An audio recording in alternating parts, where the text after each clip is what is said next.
ele costumava pegar os náufragos, deixava os náufragos como cativos, como prisioneiros. Em ocasião oportuna, ele dava para as éguas para alimentar as éguas. Com isso, elas se tornaram demoníacas. Elas soltavam fogo pela venta e elas avançavam em qualquer ser humano que chegasse perto delas. Então era uma imagem abominável. Um animal que era originalmente herbívoro, agora se alimentando de carne humana de náufragos e pessoas que haviam sido desfavorecidas, né? Então é um cenário de impiedade, de psicopatia, difícil imaginar uma coisa pior. Um cavalo bravo é uma coisa meio assustadora. Ele mostra o dente e tal, ele é apavorante, sim. Imagina com olho de fogo soltando fogo pela venta. E você sabendo que aquilo ali gosta de churrasco de gente.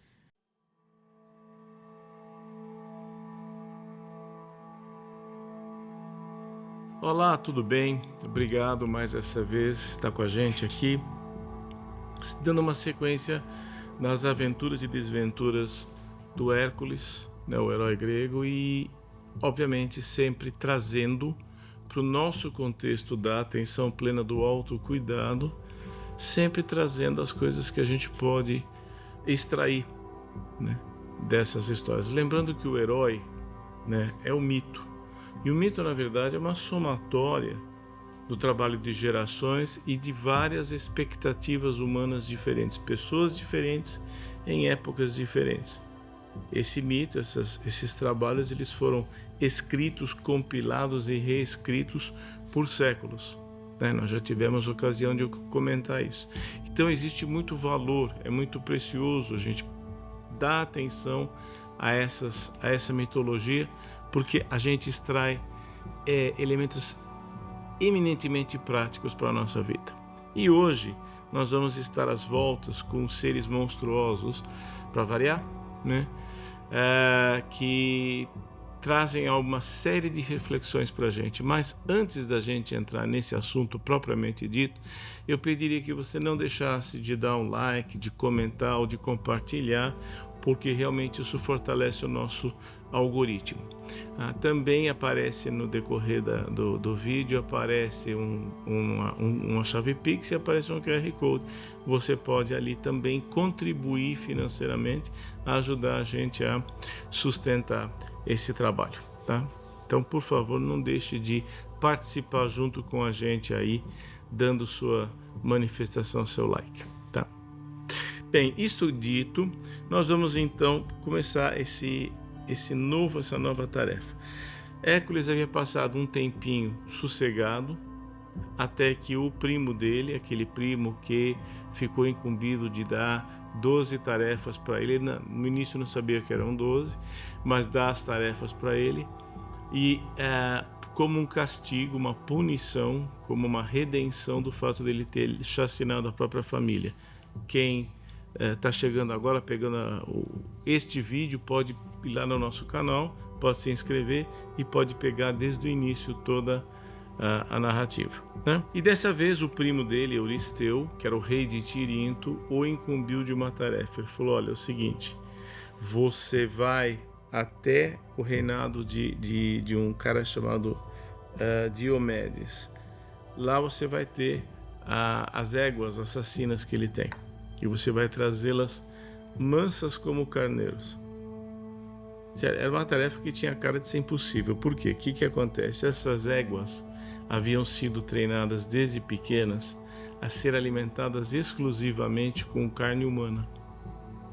Então, o rei, que era o Diomedes, ele era muito xenófobo, ele tinha muita aversão ao que viesse de fora. Então, as pessoas, havia muitos naufrágios naquela região, e ele costumava pegar os náufragos, deixava os náufragos como cativos, como prisioneiros. Em ocasião oportuna, ele dava para as éguas para alimentar as éguas. Com isso, elas se tornaram demoníacas. Elas soltavam fogo pela venta e elas avançavam em qualquer ser humano que chegasse perto delas. Então era uma imagem abominável. Um animal que era originalmente herbívoro, agora se alimentando de carne humana de náufragos e pessoas que haviam sido desfavorecidas, né? Então é um cenário de impiedade, de psicopatia, difícil imaginar uma coisa pior, né? Então,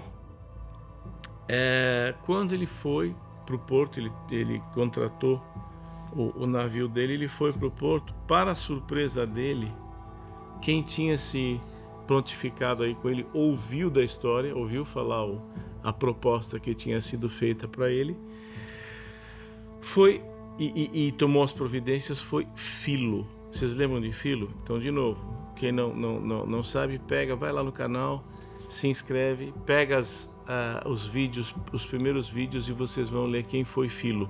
Mas Filo é uma figura muito antiga na memória de Hércules. E aí, Filo já estava esperando por ele no barco. Ele olhou, falou assim, viu um velho lá, assim, Filo? Falou, é isso aí, eu vou com você e tal. E ele descobriu que toda a tripulação já tinha sido escalada pelo Filo. E ainda, a tripulação era uma tripulação de combatentes. Ele estava levando uma pequena milícia, ele estava levando um pequeno destacamento militar para buscar e ver o que ia fazer lá, porque ele sabia que o tal do Diomedes era muito, muito, muito hostil. Bom,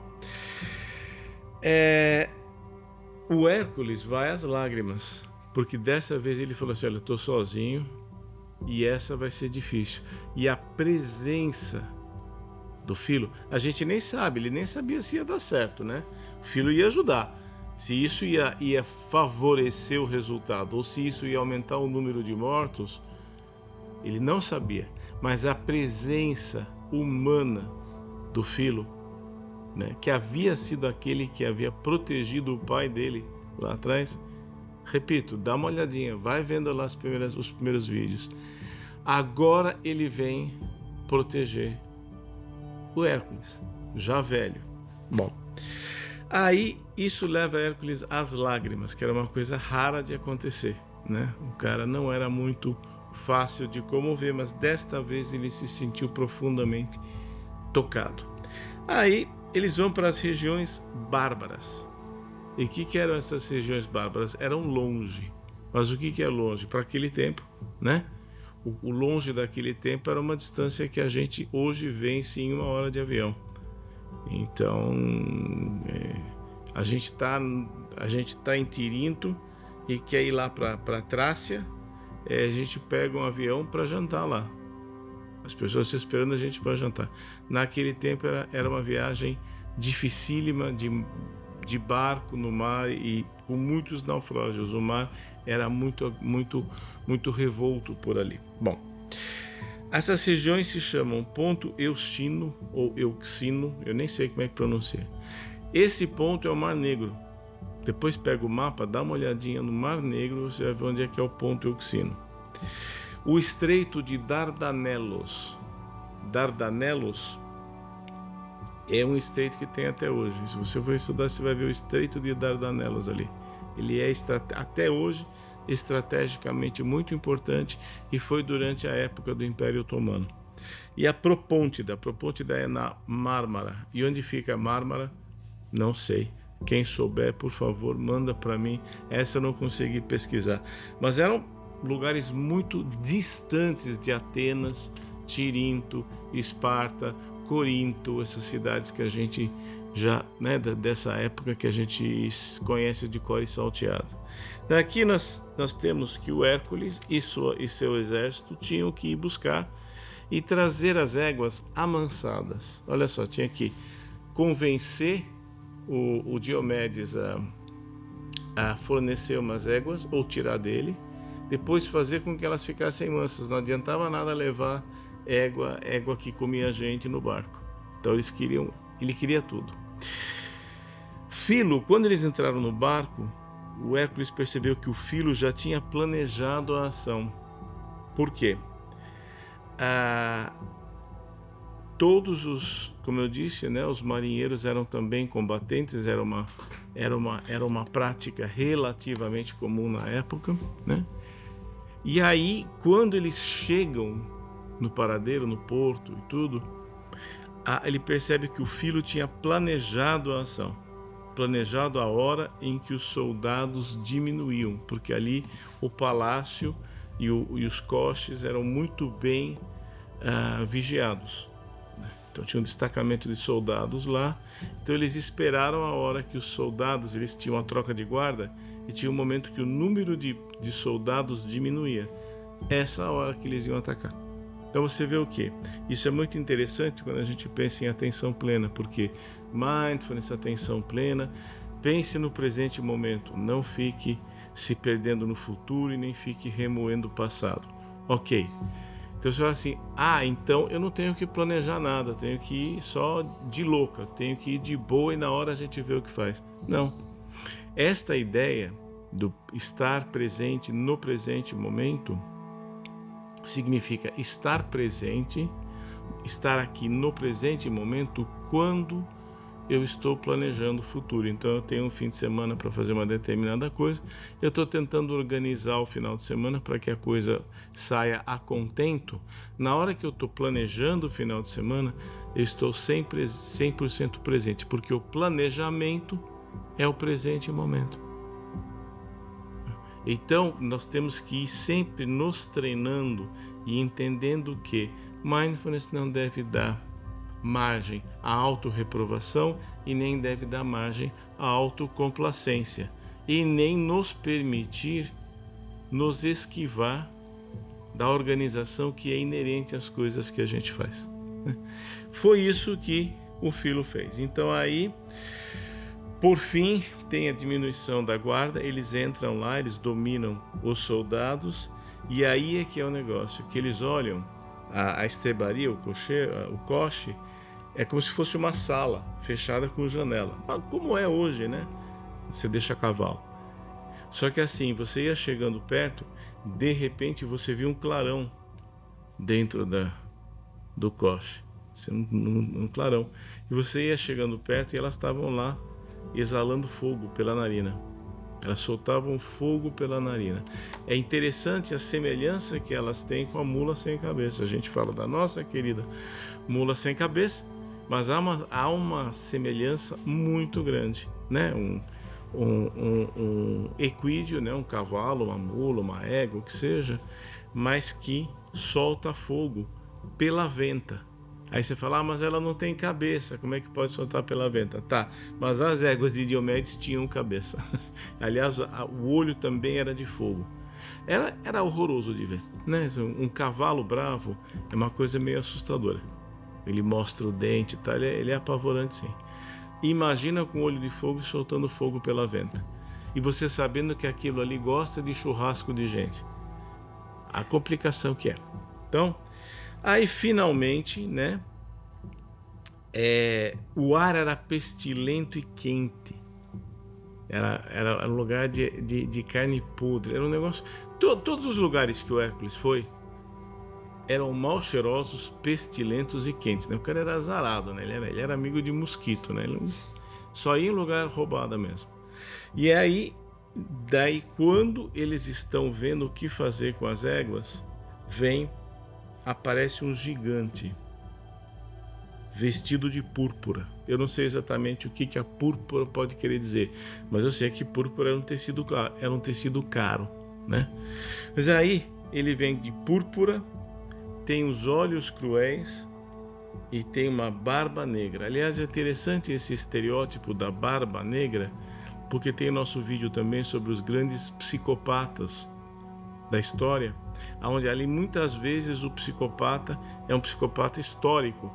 E você pode ver, dá uma olhada lá no Barba Negra, por que do apelido dele e por que ele causou tanto terror nos mares na época em que ele foi pirata. A luta entre o restante da guarnição, né, que termina quando Hércules, né, tem a luta da guarnição contra a tropa do Hércules. E é aquilo que a gente já sabe, espada pra cá, porrada pra lá, blá, blá. No final, por fim, o Diomedes parte para cima do Hércules. Aí foi a coisa mais errada que ele fez. Por quê? Era o Hércules, né?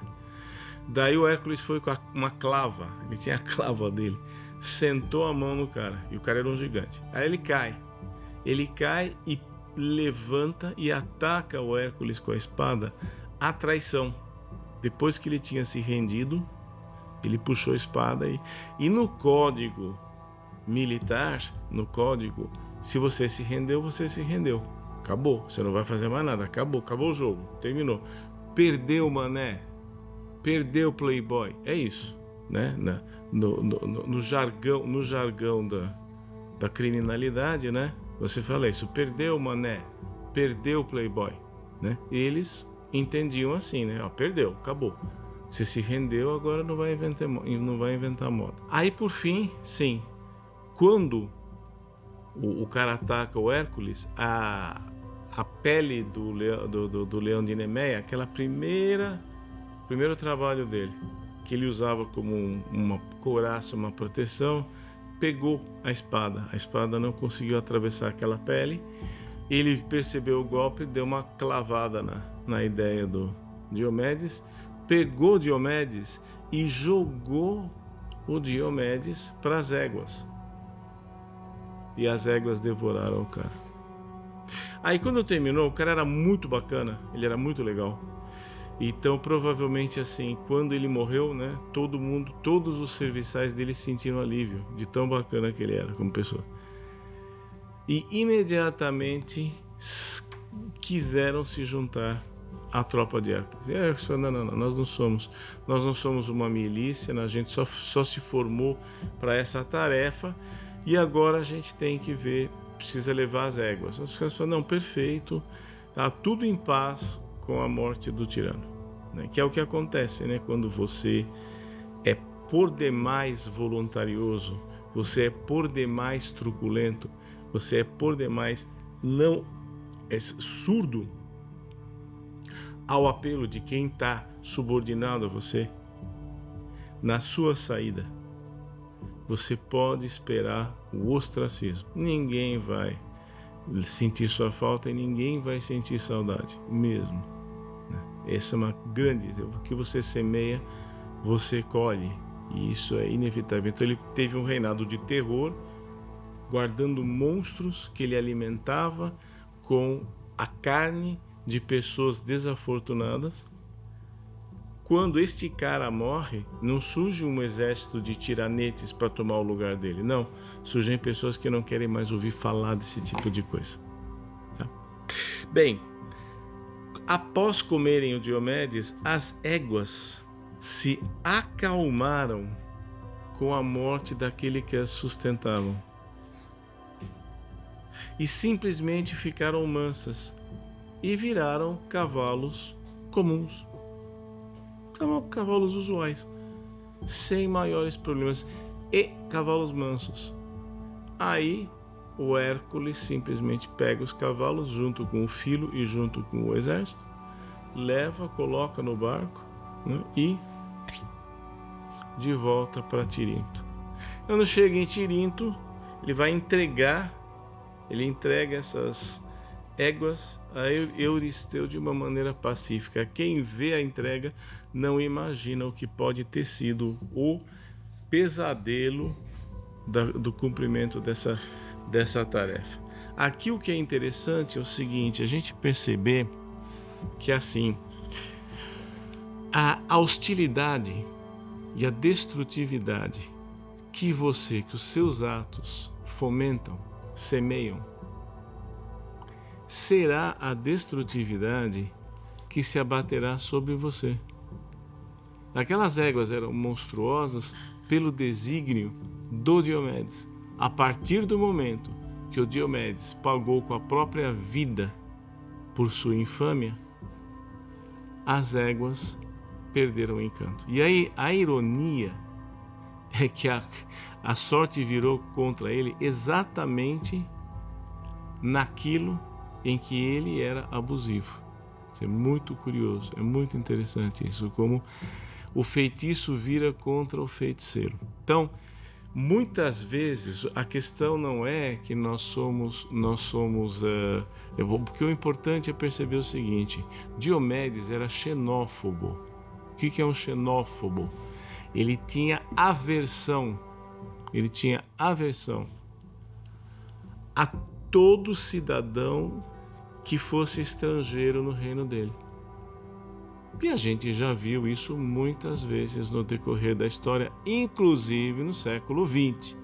Nós assistimos isso, assim, uma reclamação de posse de uma determinada nacionalidade, e isso me dá uma prerrogativa para me superiorizar e definir a sorte da vida das pessoas que não são parecidas comigo ou não estão alinhadas onde eu acho que elas deveriam estar.